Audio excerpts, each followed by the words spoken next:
and we'd like to thank Dr. Bakshi and Dr. Foster for representing us. Thank you. So, we're all from different places. I'd just like each one of us to introduce where we work, and we're all ocular pathologists. So, we start with Dr. Dilip Mishra. Yeah, hello everyone. I'm Dr. Dilip Mishra, consultant pathologist at AIOC2023-GP152-Consortium. And thanks for the organizing team giving me opportunity for this. Next, I'd like to call Dr. Foster. Can you please? I'm really happy. We all know each other. I work with CFS. It's been a decade journey with CFS, a couple of years at 80% before that. So I think it's a good beginning, and we should have this once every year. Next, I'll call Dr. Shruti. Dr. Foster, please join us.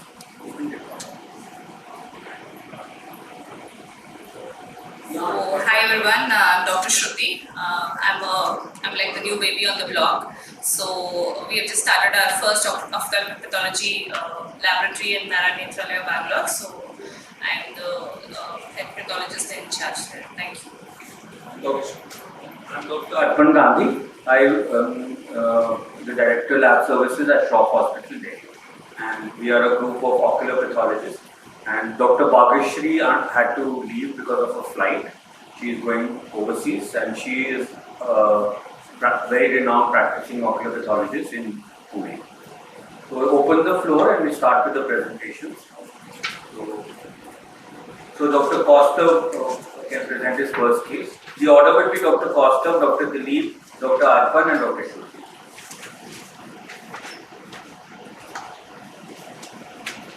Thank you, Dr. Gandhi.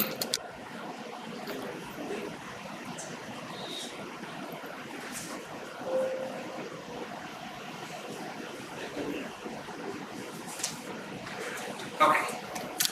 So let's make it as a discussion rather than a presentation. Now this is a story of a 19-year-old female who presented to a clinic with painless, progressive, but gradual diminution of vision over the 6 months in her right eye. The left eye was unaffected, absolutely normal.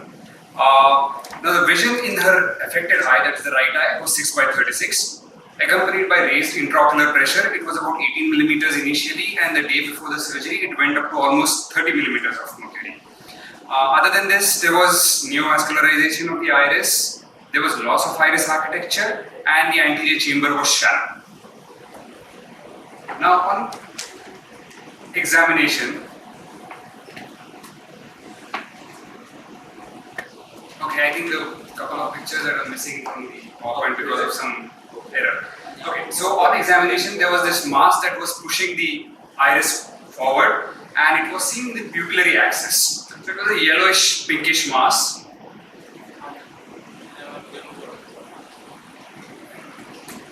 Okay, ultrasound B scan showed a mass with about moderate to high reflectivity, and you can see it is compressing on the angle, it is involving the ciliary body and obstructing the anterior chamber.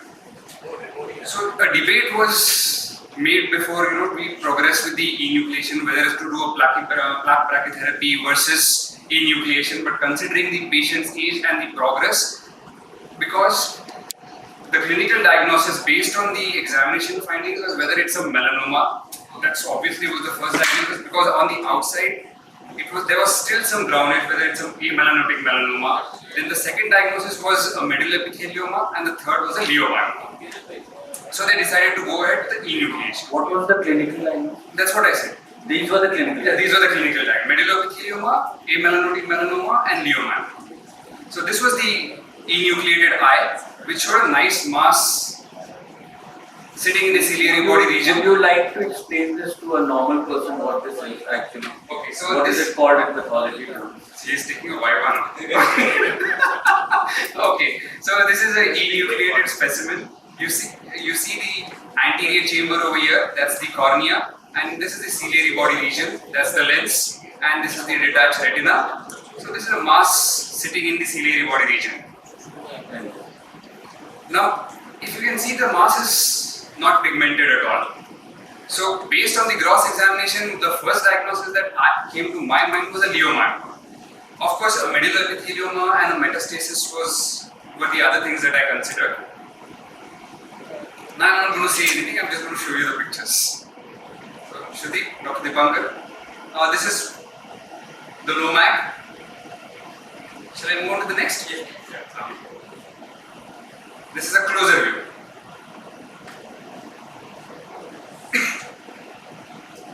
That's another one. Oh, it's round cell tumor. It looks like a cellular tumor, round to ovoid. Okay. And That's the highest MAC. Are those collagen fabric areas? I'll come to that. So I'm just showing you the pictures initially. And this is another picture. it is stippling chromatin. Correct. Very stipple chromatins of fine, but very uniform. Very uniform cells. There's not too much of ATP out Very there. monomorphic. Mild ATP. Correct. This is another view. Okay, so let's get back. So that's the ciliary epithelium over there. So definitely the tumor is in the stroma rather than from the epithelium. So you have, the tumor is very vascular, a lot of these hyperemic vessels. Again, these round nuclei and a very fibrillary background, very pink, very eosinophilic. Again, like we said, there's not much ATPR, not too many mitosis. So any differentials at this stage?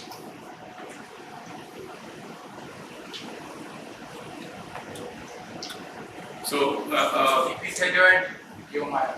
Okay. Epithelial leiomyoma, because that's what even I thought. I thought it's a leiomyoma. I was like, this cannot be anything else. the cells are very monomorphic. Correct. So, They lack that very spindly appearance. For me, the stippled chromatin is something that's Correct. pushing me towards Towards maybe a peanut or peanut. Okay. So, like I said, these were the clinical diagnosis, differential diagnosis, and this is what I thought. Now, HMB45 and S100 came negative. So, definitely not a melanoma, it was not in our diagnosis also. Cytokeratin came negative. CD99 came negative. SMA came negative. Desmin came negative. Caldescon came negative. I don't know for what reason I decided to include GFEP in the ISC and that came out positive. oh, really? So this was a glioma of the ciliary body. glioma. So, why it is round cell? I don't know why, but Because okay, most of now subsequently after I read, I thought it could fit into oligodendroglioma. yeah, correct. After reading and after going through literature. So I have reported this right now as a glioma of the ciliary body. Now, as we all know, the origin comes from the central nervous system comes from the neural stem cells. Now, these neural stem cells also give rise to retina because retina is a subset of that. Now, these stem cells they migrate intraocularly, and it has been demonstrated that they are present in the retina, iris, pars plana, and the ciliary processes. So, probably this tumor has come from these stem cells. Now, there have been a lot of neuronal tumors that have been, there are about 7 tumors that have been reported in literature, and those are astrocytoma, oligodendroglioma, and glioma. So, I have set the prompt for oligo 2. The report has not yet come. I am still awaiting it. But for now, I have called it a glioma of the I think it is glioma, more fixed to the glioma. glioma. Yeah, because oligodendroglioma, there is cytoplasmic clearing is lacking. Correct. And somehow, And the honeycomb appearance. yeah. Okay. So, for a glioma, what is there any ISC that I need to know? Maybe neuroid dermal and Correct. on the histomorphology we diagnose and see. Glioma, the only IHC would be Cytokeratin. and cytokeratin. Yeah. So, Mostly it is diagnosed in the Which you've already done. so if oligo 2 comes negative, should I just keep it as a No, glioma? I'm not very sure clinically whether it's going to make a difference. Correct. Because They've already taken glioma and oligo, suppose it's a glioma. I'm not, I think they're already going to treat it as a. They are already enucleated. Because they've already enucleated, they would have And done there are no high-risk they factors. would have done a PET scan. PET scan is negative. You haven't seen any histological high-risk factors. No, nothing at all. No mitosis, no necrosis, no invasion of other intraocular There's not much structures. identified, like, I mean, there is mild. How was the KI? Yeah, KI67. KI67 was Yeah, less than KI. 10%. Yeah, KI will productivity was Yes. Okay. Thank you very much. Yes, sir. please. Yes, sir. First of all, if we suspect leiomyoma, in clinical picture there will be brilliantly translumination test positive. Correct. Yes. What Ralph Eagle has put in his textbook, brilliant translumination test. This will differentiate from the other thing. Okay. And secondly, if I suspect a oligodendroglioma or a glioma per se in the ciliary body, I am interested to do an MRI scan of the brain, particularly whether there is other oligodendroglioma in the ventricle, because multiple glioma or oligodendroglioma component is there, multiple tumor component is there. Correct. So that would be a very important. The PET scan was done, that was negative. So there's no tumor anywhere else. But like you said, the transcellular, probably they were not suspecting. So, And that's what the cause of the conduct. It was involved or not, because maybe it is because embryologically it develops from the same yards. So maybe you have to think about the whether it is somehow it is related to the retina or not. So I think you have to take the multiple. I think you have already taken the multiple senses. yes. Yeah. So this is nice case. And, Thank you, Dr. Dipankar and Dr. Kaushik. Thank you for that. We'll invite Dr. Dilip and Dr. Kaushik, please join. And 6 minutes per case. And related to similar finding, I am also presenting the similar case that is called masquerader. So the story begins with it is not going.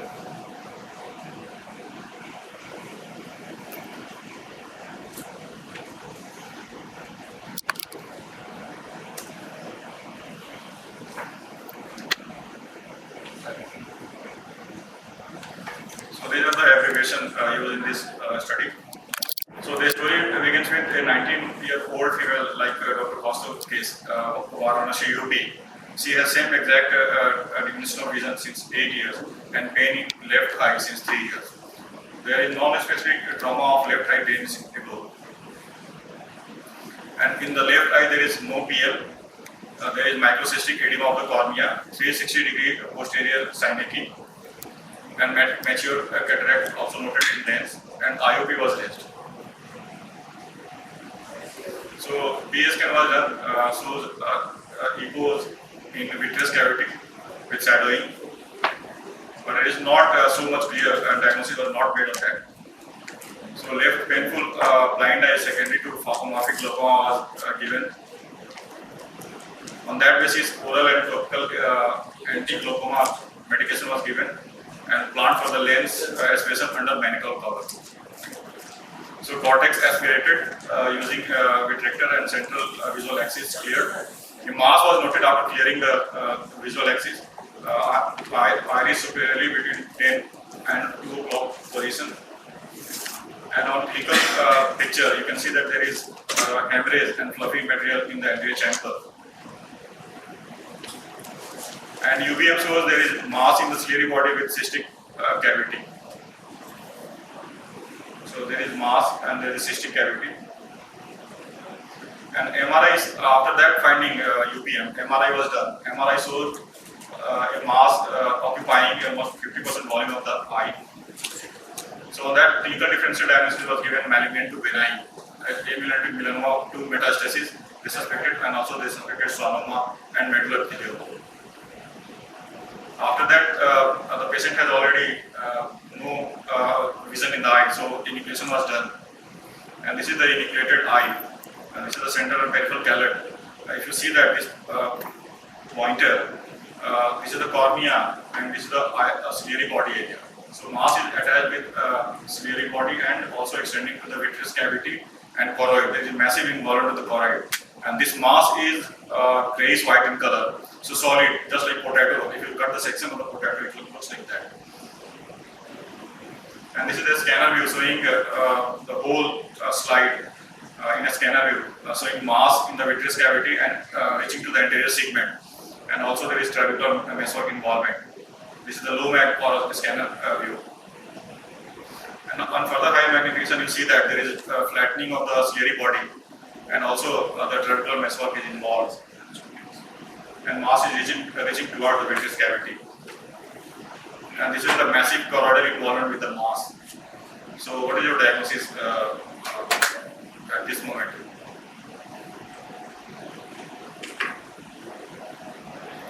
Mass is again vascular, and it is low mag. Okay, I am going to high mag. Just see there is in high mag there is fibrillary background with fibrocollagenous pink material and scattered cells. Now it is more clear. So again, like our positive case, it is more round cells, monomorphic round cells, scattered, singly scattered. But the thing is that there is fibrillary background in the background with the fibrocollagenous material, pink material deposit. So at this moment, what is your diagnosis? Very spindly cells also. There are few spindle, over 2 spindle cells, and more round cells. And this is associated with the retinal degeneration, and there is massive exudates, this pink eosinophilic exudates, and there is mass behind the retina. And this mass is causing optic disc cupping because there is iris anterior synechiae and posterior synechiae. Yeah, maybe. My diagnosis is also one SFT, I call that. Yeah, maybe it can be. And it is showing that there is optic disc cupping and exudates with retinal detachment. So this mass is also invading to the sclera and ciliary blood vessels, going to the ciliary blood vessels. So whether it is I'm treating with the, I'm diagnosing, I'm dealing with any malignant case or any benign case. And cut it down the optic nerve was free. So differential diagnosis on that basis given because there is monomorphic round cells with spindle oval cells.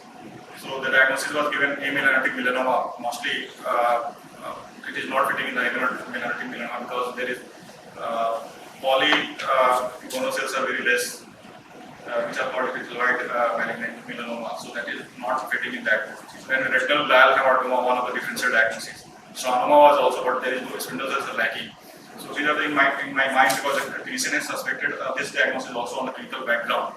So I have to rule out one by one retinoblastoma, primary adenocarcinoma, and leiomyoma.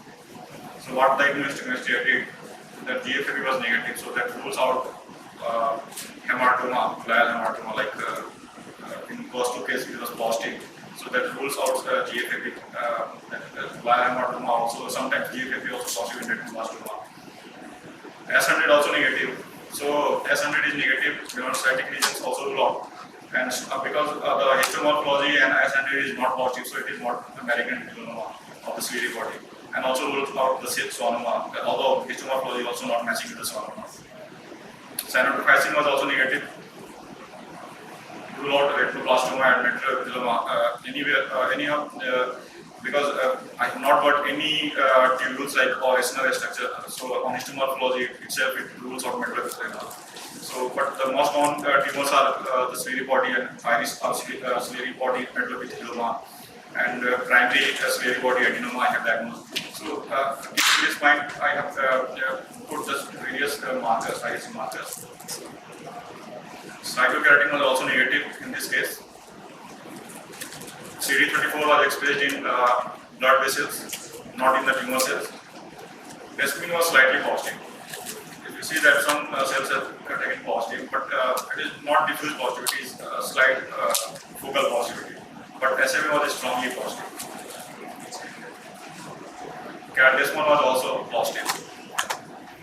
So now what is your diagnosis at this moment?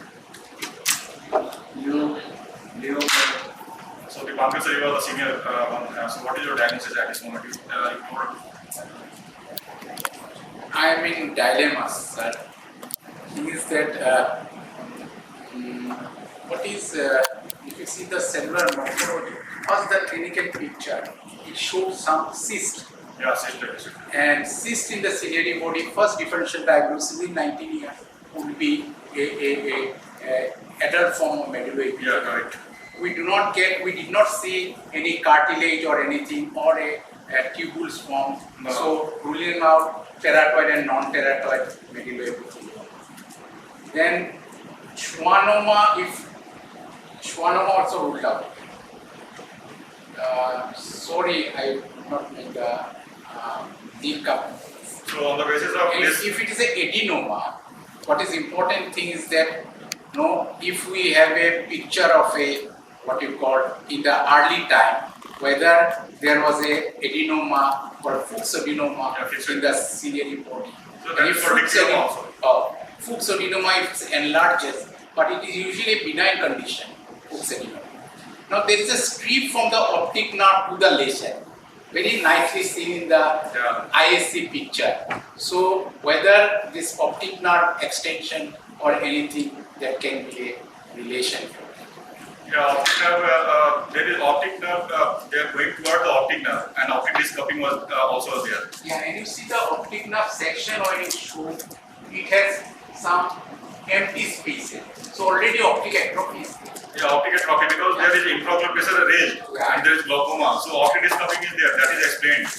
Because ciliary body, any mass which arises from the ciliary body or iris, they causes trabecular meshwork obstruction and nasal obstruction, and there is IOP increase. So due to this, there is optic atrophy and optic disc cupping you will get in this kind of tumor. So that justifies. But this tumor has more round to oval cells, very less spindle cells, and fibrillary background. So and also keeping in that CD99 was done. CD99 just to rule out atypical PNET or CD99. Okay. You are saying CD99. CD99 just CD56 positive. Ki67 was very low. CD99 No, CD99 was not done because it is not saying for the Ewing sarcoma and PNET. So if you are saying that CD99 is positive, then in which condition SMA is also positive and CARDES1 is positive, and this means when I am searching the literature. So what is the case I am diagnosing? I am giving my final diagnosis, and then we will discuss. So this case is GFAP positive, GFAP is negative. Only positive is desmin is focal positive, SMA is strongly positive, CARDES1 is positive, and CD56 is a marker, which is also neuroendocrine marker, and also for the T-cell lymphoma and prognostication for the AML. So CD56 also indicate that there is neuroendocrine differentiation. So I did CD56, which came in the fibrillary background positivity. So the final diagnosis was given mesoectodermal leiomyoma. It is not mesodermal, it is mesoectodermal leiomyoma. So what is ciliary body leiomyoma? It is benign smooth muscle tumor arising from ciliary body. And mesoectodermal leiomyoma first described by Jacob 1977, and it is embryonic origin. So the question of the clinician would be, as soon as they see a mesodermal leiomyoma with so much rapid growth and invasion, they would straight ask you, are you sure it's not malignant? So was this asked? Yeah, because it's a rapid, there is invasion in your section. Yeah, there is and it's a rapidly growing tumor. Mesodermal leiomas are rapidly growing. Yeah, What's the follow-up and what's the thing as an ocular pathologist you tell me? Yeah, follow-up that there is no recurrence. This was operated in last year 2022, and there is patient has a good healing and everything. So on the morphology, if you see that histomorphology, this is look like more benign condition because Ki67 is also very low, 1%, less than 1%. And second thing, there is no necrosis, there is no mitotic activity. So I went ahead with the literature review and from the literature, and I came this mesoectodermal leiomyoma. That is still only 30 cases diagnosed since 1977. So this is because this is a very interesting case, and I think it is more so related to the positive case also. That is round cell. In his case, the round cells are more large, more large cells, but it is more. No, it cost us the morphology. I It have was a checked. very round kind of Yeah. appearance. Yeah, his case has round cells and it is larger size, and there is no And fibrotic background.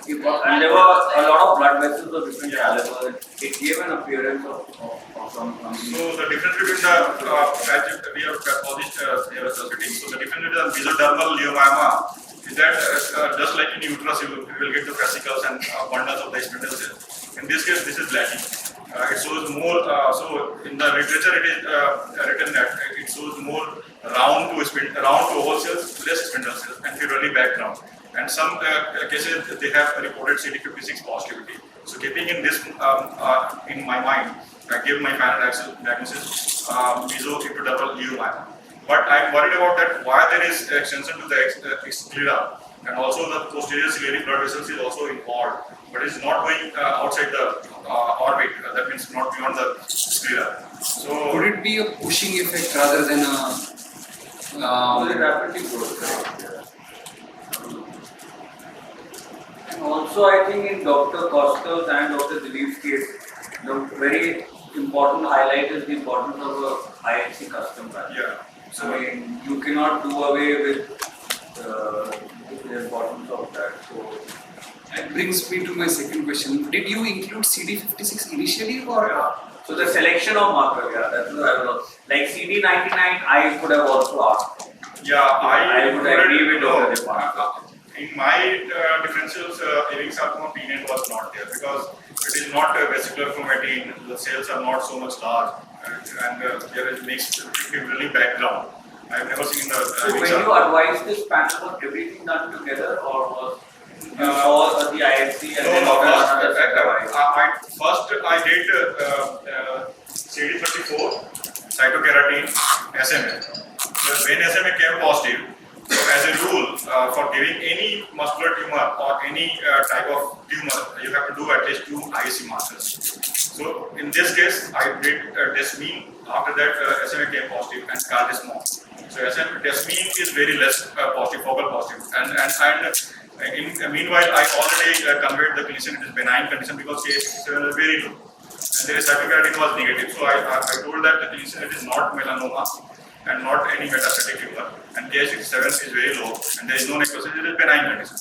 And in between that, meanwhile, I did this CD56.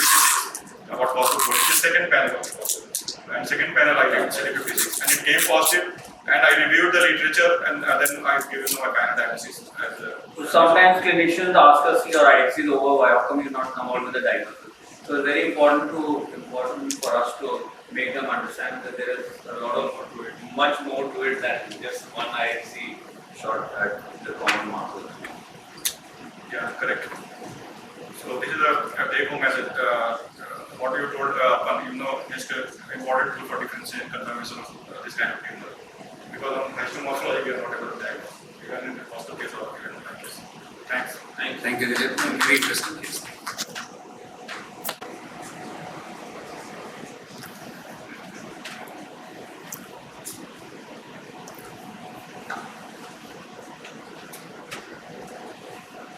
So good afternoon everybody.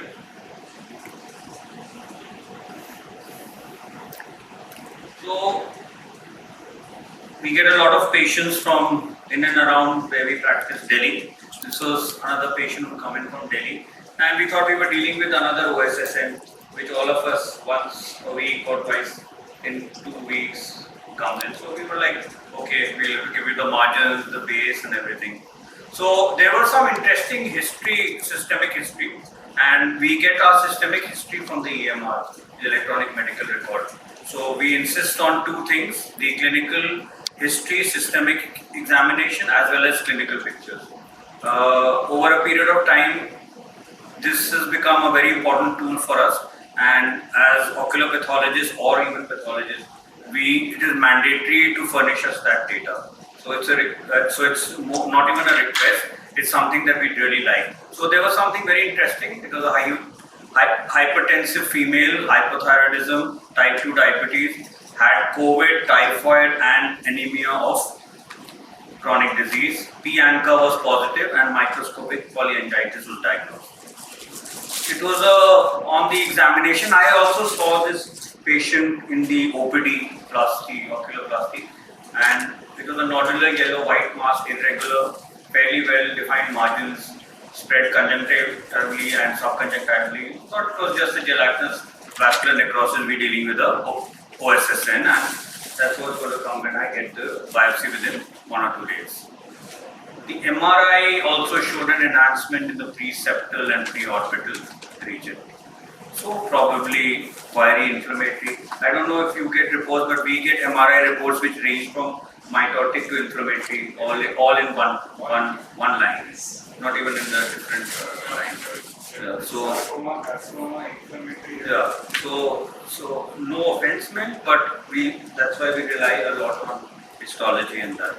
So the chest X-ray, an important one, showed mild minimal pleural thickening of the posterior lateral lobe, and as I already said, it ranged from, we had reports from microcytic hypochromic anemia to anemia of chronic disease. So I saw the slide, it was lining epithelium, no atypia. So looked at the epithelium twice, there was no atypia. The stroma showed these diffuse infiltrate of histiocytes and lymphocytes. Went on to the hyper, and to my surprise, to our surprise, I saw round intracellular, extracellular organisms, yeast and pseudocapsule. I was absolutely astonished. I immediately called my histotech to do a pass. Pass was never in the thing. And it beautifully highlighted intracytoplasmic organisms with a clear halo clustered, strongly suggestive of histoplasma. The genes, we also get cytology slides along with microbiology and biopsy in our setup because it's all under one roof. So the GIMSA is something I report. So I also saw the GIMSA and it showed these encapsulated bodies with a bloated macrophage, very classical of histoplasma. So just summarizing, an elderly female with initial presentation of OSSN masquerading as a nodular staritis and later diagnosed by us as a histoplasma, confirmed by we got the histoplasma antibody immunodiffusion. We tried to get it done, it was not available anywhere. The sample had to be sent to Corning Nicholas in the US West Diagnosis, but we wrote to them on email. After 2 days, they replied that they stopped doing the test. So we relied on ruling out the leishmania, which was negative, and we came out with a histoplasmosis diagnosis. We started him on ictrokenazole. This is the treatment. A repeat PET CT is something I'd like you to see. Hepatomegaly, cardiac fusion, axial and appendicular skeleton, infective inflammatory pathology. It came out with a complete different systemic thing. So, getting back to what my first sentence was, disseminated diseases, systemic involvement are just sometimes not only ophthalmic diseases. A little bit of literature. This was obviously in the category which is on the left, pulmonary histoplasmosis, progressive disseminated ocular, and went back to the history. There was a lot of inhalation of spores. She did a lot of soil work, and so normally some very minor history. We know in corneal ulcers we look for history for trauma and all, but sometimes in infective pathology we don't look at very uncommon histories, and this was one of them. So there are 623 cases reported, and most of them have a diabetic thing. They are disseminated, the most common. Conjunctival, we haven't, we've sent it for publication. And these are the ocular manifestations. These are the reported cases of clinical pictures of 4 major studies. They've done well with treatment. A summary of the diagnosis and the history. I'm not very sure of the role of GMS. We tried at GMS, it somehow didn't get highlighted very well. PASS was better. I would love to hear from the rest of my. GIMSA, you have to see everything inside this. Yes. GIMSA was brilliantly taken up. So, as Dr. Dilip said, masquerade. In my way, this was also a masquerade. In a way of OSSN turning out to be completely something different. So take home message, lot of emphasis on the third point, clinico-pathological correlation. Lots to do with dialogues from not only the clinician in the ophthalmologist, also a lot to talk with the pulmonologist, with the systemic involvement. If you're in a multi-speciality hospital, it helps. Most of us are basically in an ocular hospital, so sometimes it's a challenge. I just wanted to, and the patient is doing brilliantly, and timely management, diagnosis, everything fell in place for us. I have shared this case within our ocular pathology group, which we have, and also to everybody's opinion, but I thought I'd present it in the all India. Thank you. Thank you, Dr. Arnab. I think the last case of historical Can diagnosis I I saw. put one thing? We have a publication of ocular histoplasmosis. Okay. One important clue would be to look for skin lesions. Okay. This is because now they have a systemic involvement, and already the chronic anemic changes are there. So skin changes are evident, but in our case report, we could not find the in the skin changes. So we sent it to a dermatologist in AIMS, and they reported it as NAD, no significant clinical change pertaining to histoplasmosis. Okay. So I did not include that negative finding, but we did send it to a dermatologist. But it was sent after we made the diagnosis, not during. It was not part of the diagnostic stage, initial workup. Thank you, sir. Thank you so much. You told that in history that patient has pulmonary. Yes. So it was any investigation was done for that. Because histoplasmosis is compromised patient is commonly. So the pulmonologist workup papers the patient refused to give us, didn't have it. With lot of all the rest of the pulmonology workup and the PET CT we got done on our own. So we don't have the thing. It was we searched in the EMR also. It was not there. We also thought that we should go back and speak. So I don't know if there was a refusal or probably they never got it done. Not very sure of that. But this is what we. He had a past history of twice with COVID she had. I really don't know how significant that is. I mean, May not be assessed. but this was just, it seemed to have a lot of multi-systemic involvement, a lot of systemic, like it ranged from diabetes to COVID to P-anchor. Initially, I was also looking at vasculitis. And I mean, if I'm missing anything like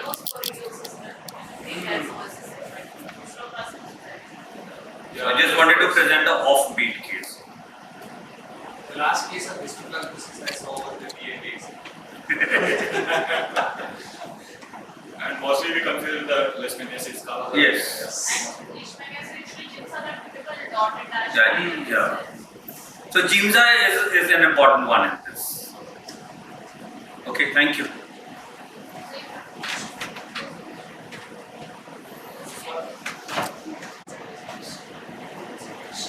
So I'll call Dr. Shruti to present her case.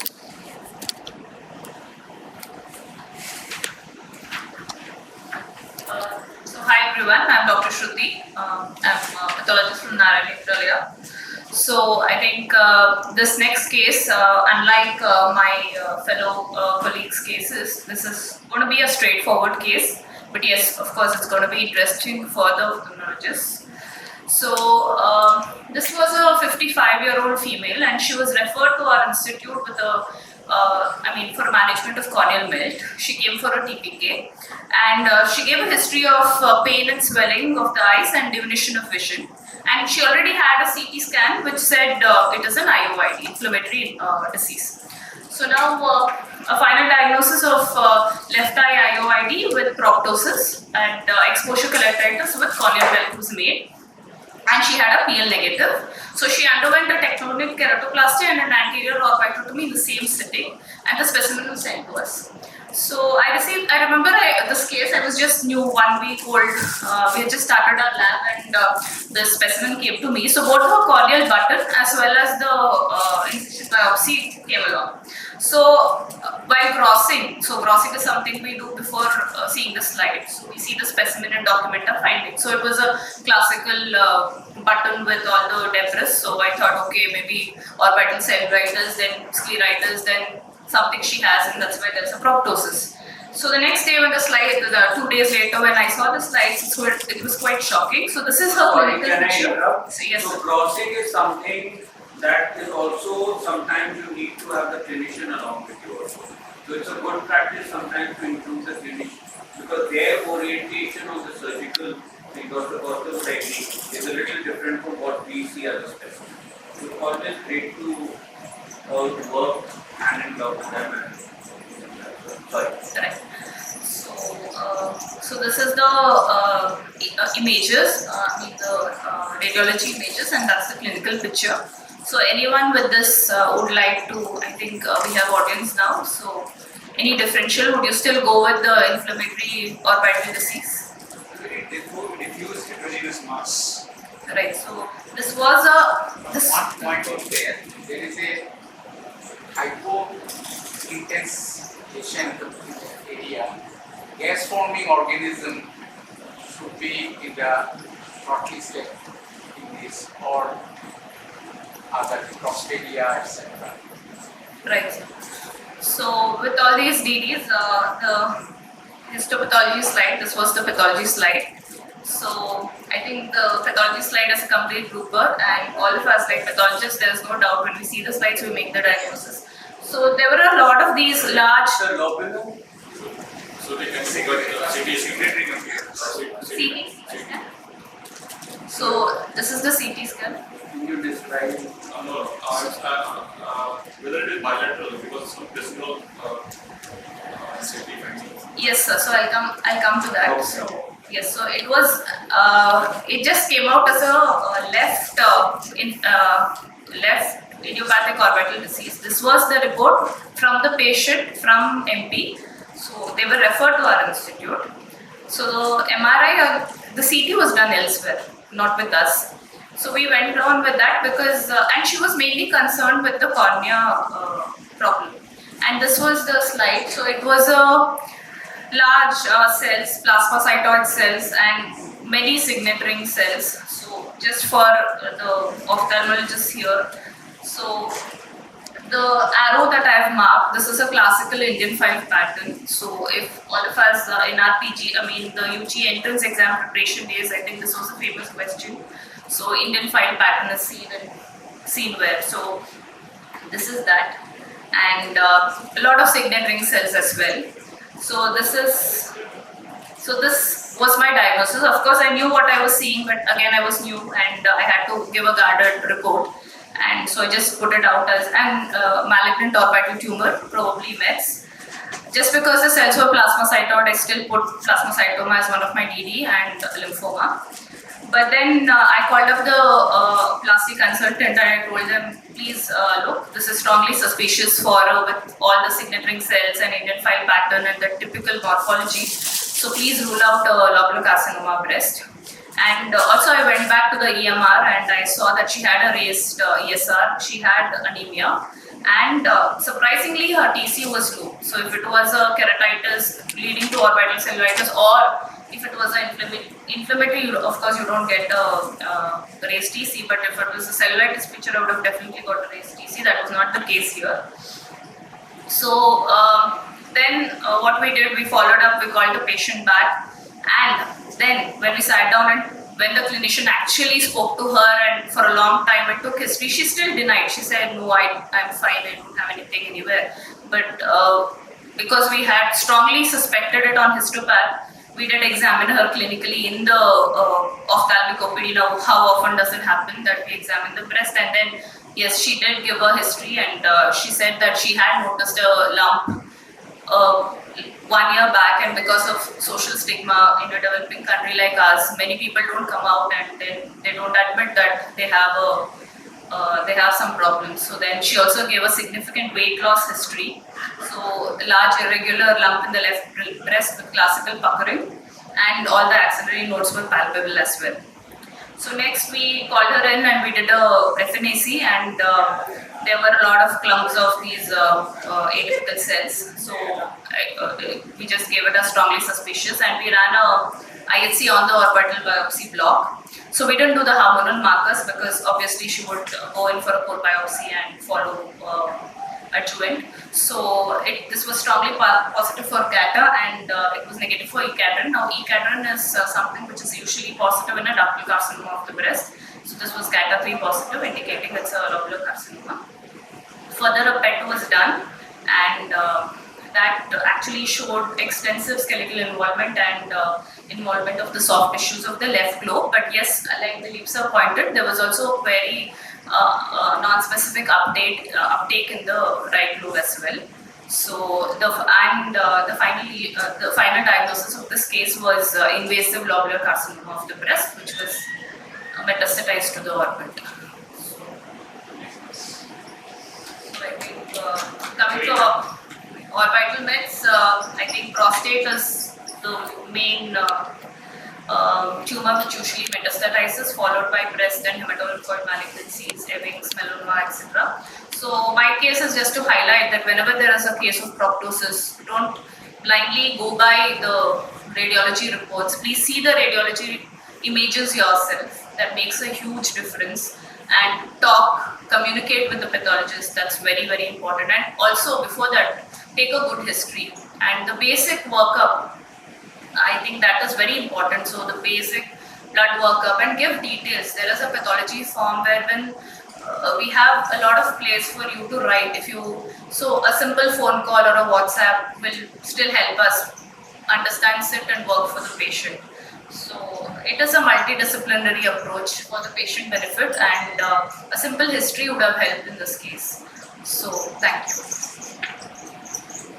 In cases of metastatic breast carcinoma, they usually present with chemotherapy. But in this case, was there proptosis? There was proptosis. There was proptosis, yes. Because of the serous nature, it usually shrink. Correct. And unfortunately, just a few months back, we got to know from the oncologist that the patient passed away. So, like, Thank you. thank you.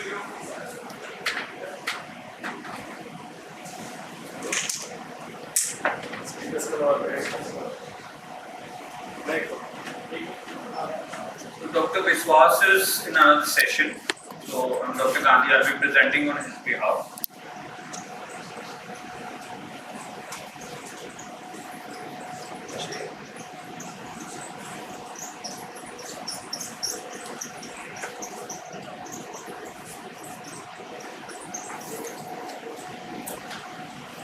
So it's a 26-year-old female.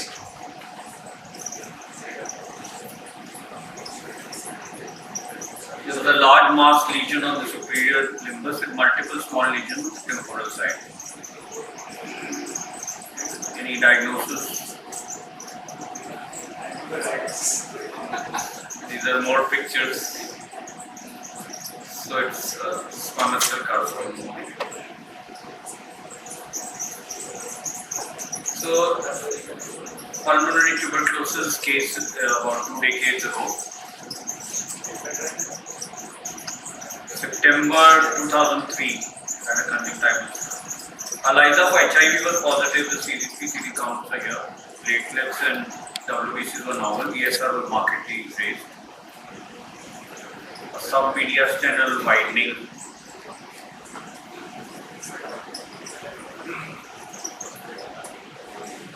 There was diffuse thickening of the left anterior ocular surface.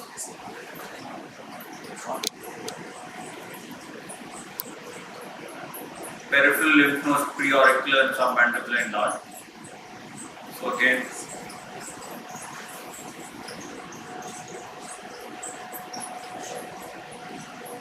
any diagnosis from our house? Exciting granulomas. Yes. So this is postgraduate MD pathology. So there's caseating granulomas, there's Langerhans giant cells. Different views of the caseous diploid granulomas. and a ZN stain highlighting the acid fall. PCR was done and it detected the MPP64 gene.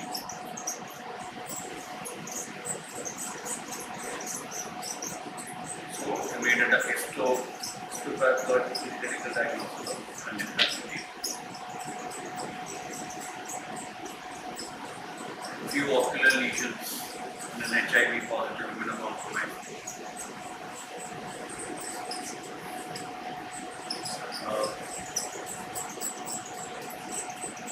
Thank you.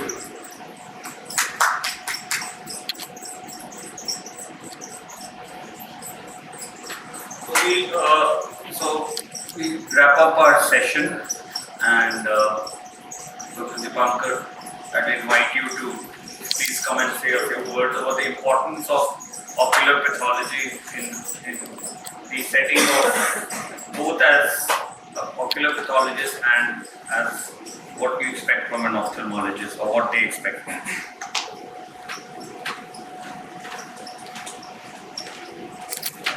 Respected Arpan sir, Dr. Dilip,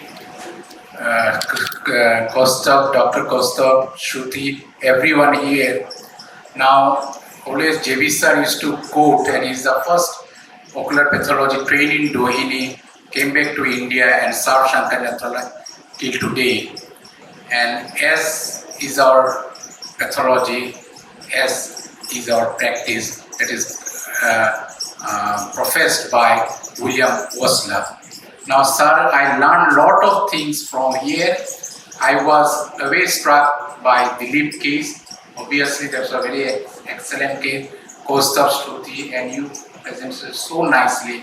And ocular pathology is a subspecialty where a trained ophthalmologist then getting trained as a ocular pathologist, and from MD pathology both need to club together to give the diagnosis and serve the patient in the best of the way.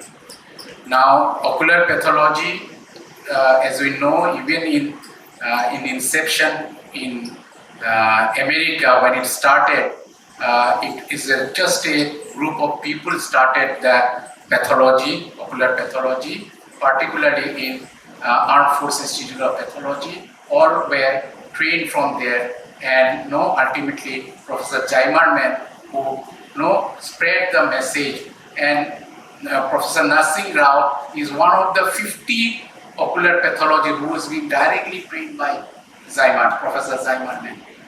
So it is wonderful to attend this ocular pathology symposium, and I would like to present also in the next program whenever it is there. And thank you everyone. Thank you Arpan sir, Dr. Dilip, Dr. Kaustav, Shruti, everyone for this wonderful session on ophthalmic pathology. And this is the first session that happened in AIOS. Thank you so much. Thank you, Dr. Bankar, and wishing and for many more such sessions, and definitely to have you in all of them. Thank you. Thank you. Thank you, sir. So I declare the session.